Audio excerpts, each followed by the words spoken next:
Quais são as principais regras que os candidatos deverão verificar para que possam realizar propagandas eleitorais pela internet? Veja a resposta para essa questão no nosso podcast Gearphone de hoje.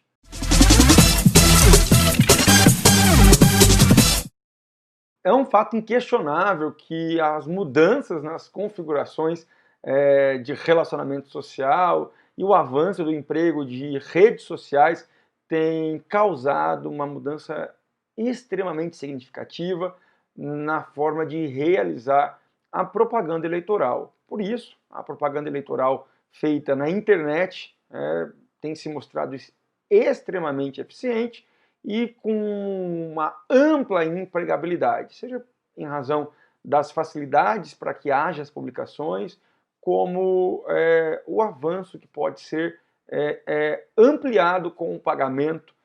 de programas de impulsionamento dessas publicações. Em razão disso, a Lei das Eleições sofreu em 2017 uma alteração justamente para tentar coibir práticas de propaganda eleitoral que se mostrem contrárias ao espírito que deve reger a ampla competitividade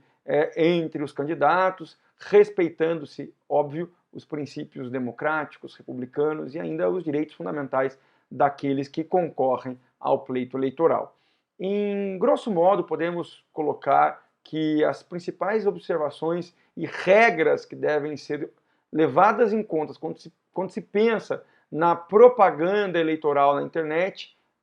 em especial, a possibilidade do candidato manter uma página dele na internet, inclusive fomentando a doação voluntária daqueles que apoiam a campanha e a candidatura, desde que haja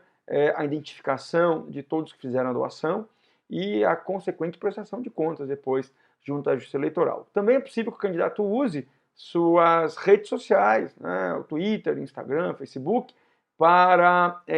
fazer, de fato, essa propaganda eleitoral. Porém, as redes sociais dos candidatos que forem usadas para os fins de propagandas eleitorais e que contarem com um serviço de impulsionamento das publicações deverão ser objeto de prestação de contas junto à Justiça Eleitoral no que se refere ao valor que foi gasto para impulsionar essas publicações. O candidato é obrigado, sob pena de sofrer sanções que podem resultar, inclusive, no cancelamento do registro da candidatura ou, se ele for eleito, no momento posterior, no cancelamento da diplomação, se porventura não houver a devida prestação de contas de todos os valores que foram empregados pelo candidato, pelo partido político, para a realização dessa campanha de impulsionamento das publicações em internet no momento determinado pela legislação eleitoral para a realização de propaganda eleitoral. Admite-se também que publicações de candidatos sejam voluntariamente compartilhadas em outros perfis, em perfis de terceiros, mas em relação aos perfis de terceiros não se admite o impulsionamento,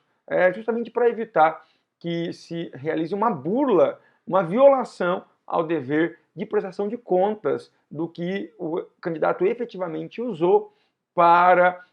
fins de propaganda eleitoral na internet no momento de prestação de contas perante a Justiça Eleitoral. Então, se um terceiro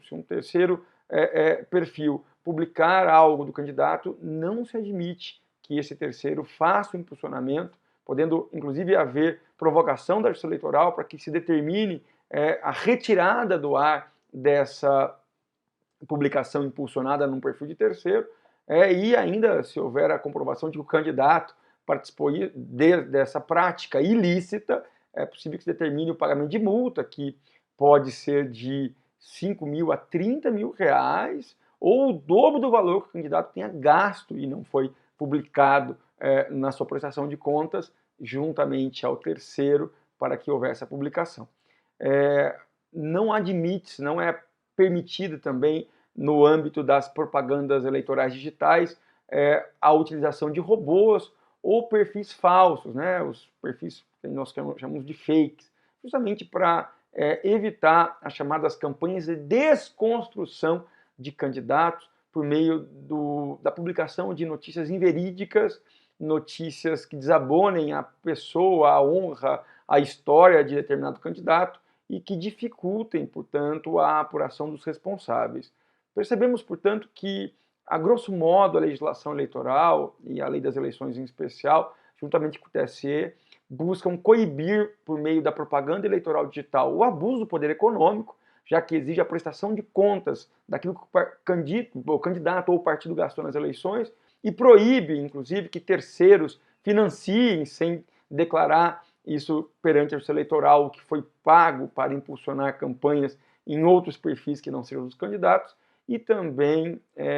buscar a legislação eleitoral evitar e proibir, na verdade, o emprego de perfis que sejam perfis falsos,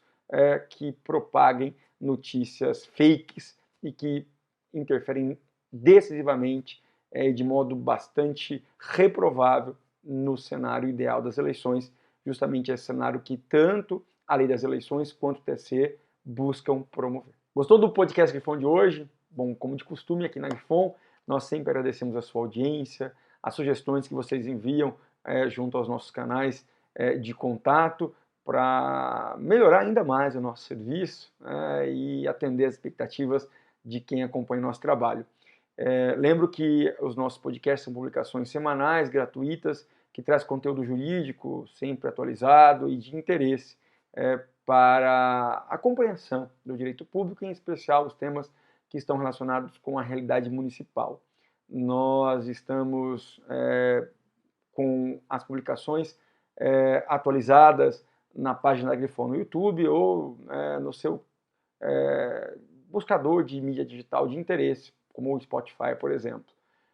Lembro, por fim, que o conteúdo desse podcast faz parte dos temas que são desenvolvidos com bastante atenção no curso preparatório para as eleições municipais que a Grifon acabou de disponibilizar no seu portal de AD. Esse curso você consegue acessar por meio do endereço que aparece aí na tela. E lembro que no momento atual, em que esse podcast foi publicado,